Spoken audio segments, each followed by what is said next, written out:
All right, so I'm in the car. I think that the guy who was mowing the lawn maybe stopped or went somewhere else. I hope he's done, but there's still construction going on right outside the parking lot. So, I mean, it can't be that quiet. I mean, there's also like 18-wheelers and stuff going in and out because it's a production place. But anyway, I wanted to say last night I had insomnia, and my psychiatrist, she is trying to like get me to like do CBTI, like cognitive behavioral therapy for insomnia. And I have this like packet or whatever that's got like exercises and like things to do when I have insomnia and I'm having trouble sleeping or whatever. I try to do it sometimes. Last night, I don't have insomnia, like I don't struggle with sleep every night, but certainly a couple times a week. It like fluctuates or whatever. And last night I had a sleepless night pretty much. I went to bed at like 10:30 probably, and then I woke up at like 11:30, 12, and then it was just like every other half hour from there. I just kept waking up until like 2 or so. I just eventually just got up and like went to go do something else. I didn't actually do the work that I was supposed to do though for CBT. I just scrolled on my phone like you're not supposed to do. And when I did that, I was curious because what started this rabbit hole of searching was I wanted to figure out like why do I only sleep for like 30 minutes or so? Because sometimes in the past I've just gotten into this habit of like, okay, I'm going to bed at this time. I'll look at the clock when I go to bed.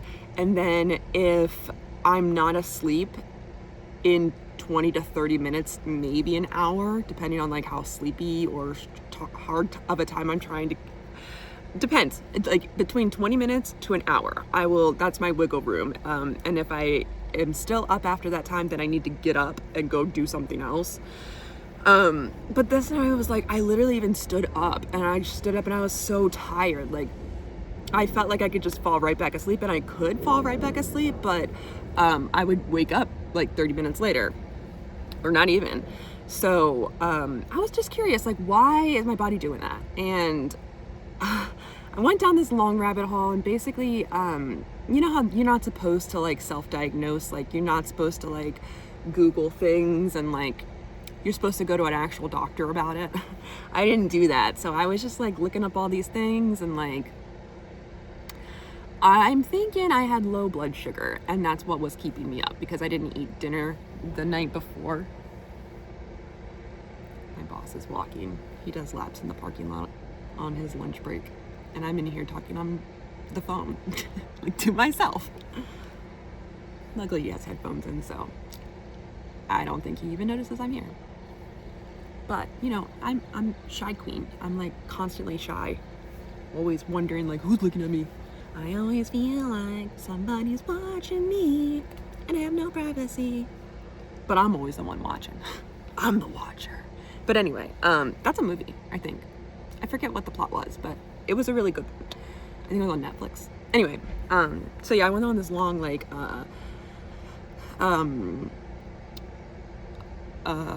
what was I saying? I went on this long like random search on Google about like what could possibly be keeping me up at night, and I think it was just I had low blood sugar. I learned that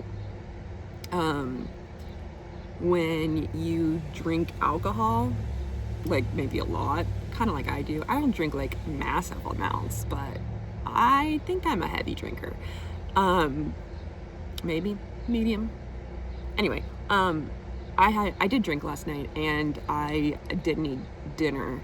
I did have breakfast and lunch and some snacks throughout the day, so it's not like I was, you know, completely fasting or I didn't have any like carbs or anything. But I learned that when you drink, your liver is too busy processing the alcohol, so it like puts a stop on glucose, like sugar levels and stuff. So oftentimes people who do drink heavily or often or frequently or whatever, which is me, I'm a habitual drinker, I at least have like one tall boy a night. Like that's pretty much what I do. And when I say tall boy, I mean Voodoo Ranger, like the brand. It's usually 9.5 or 11% ABV. So it's pretty strong and it's a tall boy. So, and I'll drink it in like 2 to 3 hours, maybe sometimes an hour. Either way, it's in the evenings after work. That's usually like my thing. Tall boy until the night. And sometimes I'll use that and not eat. And that's what I did last night. Well, it's not that I did cook.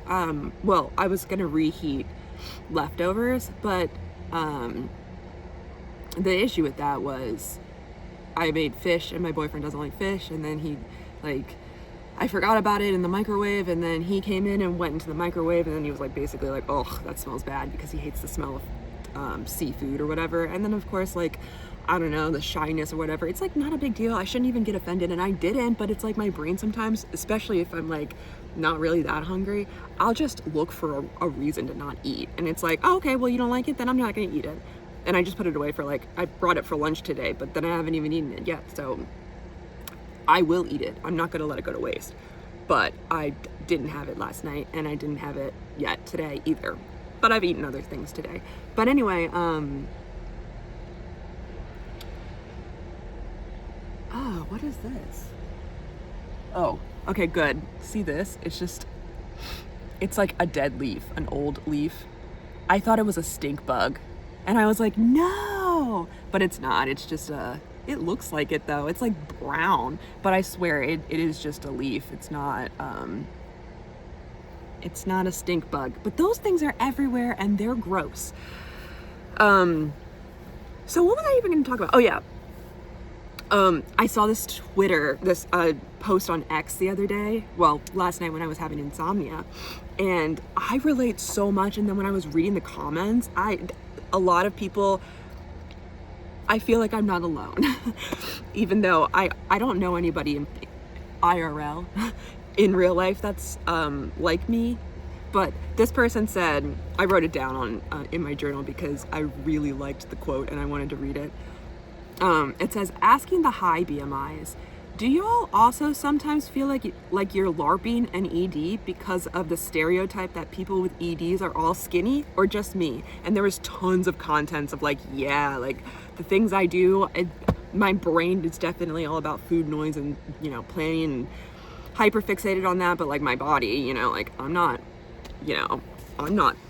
skinny, you know, by any means. So, but there was a lot of people that like responded to that, and they agreed, like they're kind of in my position. So I also want to read, let me see. Okay. So remember when the very first video I uploaded was because I've been feeling antsy or whatever about not having my therapy session or whatever. I still haven't been back in for individuals.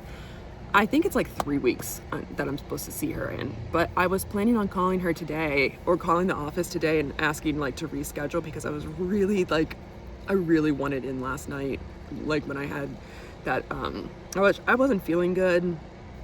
I think I had low blood sugar and I didn't want to eat because I just didn't want to, even though I felt sick. And I wanted to talk to her about that, just to be like, what? Especially going off of that video, the first one I posted, where it was like the pros and cons about the DBT skills, and I didn't really know which one to do, the drinking or the eating. I feel like I'm still struggling with that, and I don't know, especially like last night I was like, girl, like seriously, here we go again. So I would have liked to talk to her about what are her thoughts on like my thoughts on all of this, or like what does she think about all of this. I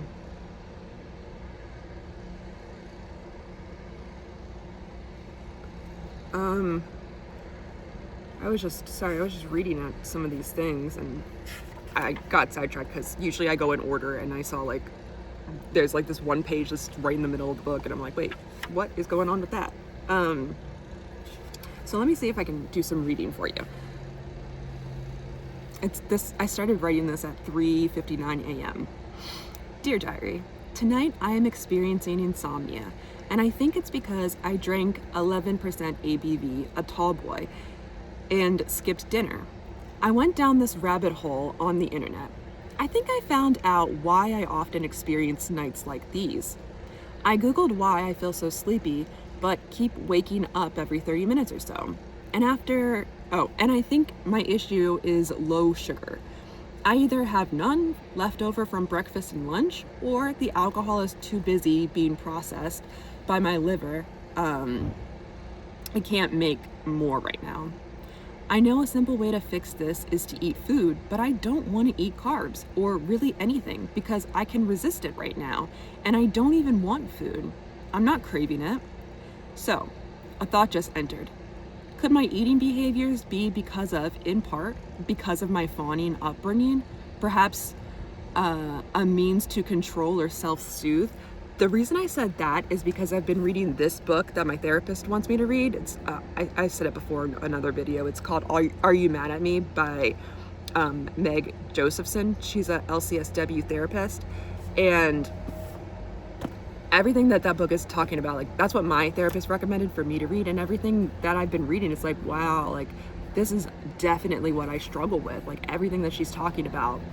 And then I followed this. Okay, so one of my favorite YouTubers, like, ever, that I've ever come across, her name is Katie Morton, and she is an LMFT, I think, licensed family, I don't know, I think she's like an LMFT, whatever that stands for, like family, marriage, and family therapist or something like that. But she specializes in helping people with, like, borderline personality disorder and eating disorders. And she's the one that taught me that eating disorders, it's just a coping skill, basically. Like, that's all it is. You're trying to use this to control something. Like, something's out of control, you're avoiding something, and so you use food to escape, to either numb out and eat, or to not eat and then numb out on the hunger. And that's basically the reason why you have an eating disorder, in the same way that people who have, like, alcohol addictions or weed or, you know, drug addictions or stuff, they're trying to, like, numb out and not think about whatever the emotions are that are painful. And for a while I've been like, I don't get it. Like, if it's not about the food and it's not about the weight, what purpose does my eating, like, behaviors serve? Like, why do I use it? Like, why do I eat and why do I restrict? To numb out.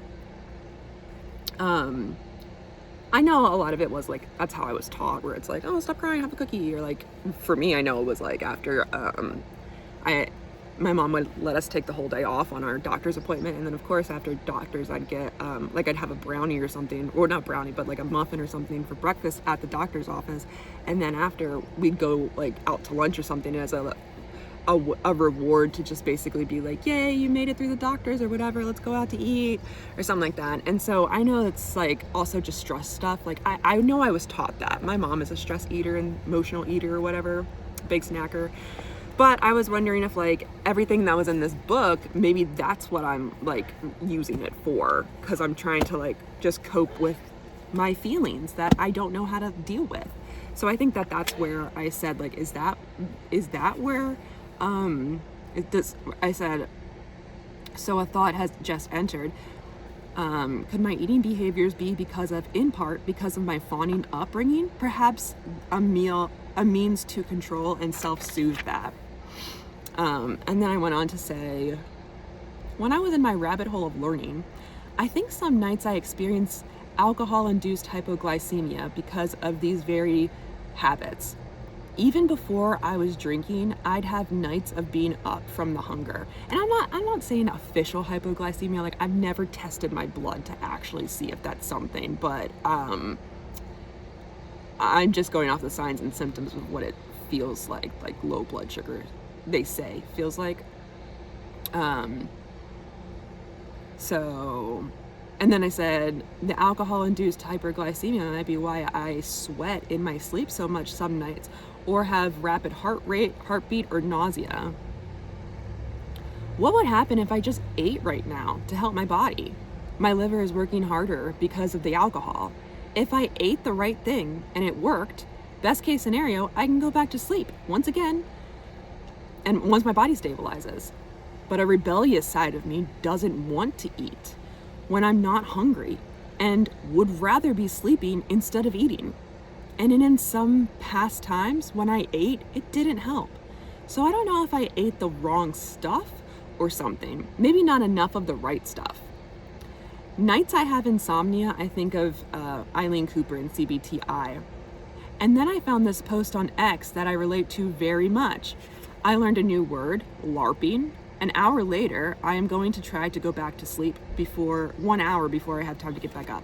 And then that's when I had the quote from X where it was, asking the high BMIs, do y'all also sometimes feel like you're LARPing an ED because of the stereotype that people with EDs are all skinny, or just me? So I want to talk to like my therapist. I thought about, well, actually before I came out here, I was like, I'm just going to sleep on my lunch break. I was going to call them, but then I figured I'll do it after my lunch because I don't know. I'm just really tired. But then I got out here and I'm like, I can't sleep. Like I had coffee this morning and I'm not going to be able to sleep until later tonight. So yeah, it's not going to happen. And this is how it happens a lot of times for me. Like I'll be like, oh, I'm so sleepy. I want to just lay down in my car. And then I can't sleep for whatever reason. Anyway, I'm like yapping so much. So I'm going to go and I'm either going to read this book. This is just a fun book that I have been reading. It's called The Vanishing Cherry Blossom Bookshop. Or I'm going to read Are You Mad at Me? For the rest of the time that I have left. So bye. I hope everybody's having a happy Friday. And I hope y'all had some good sleep. Bye.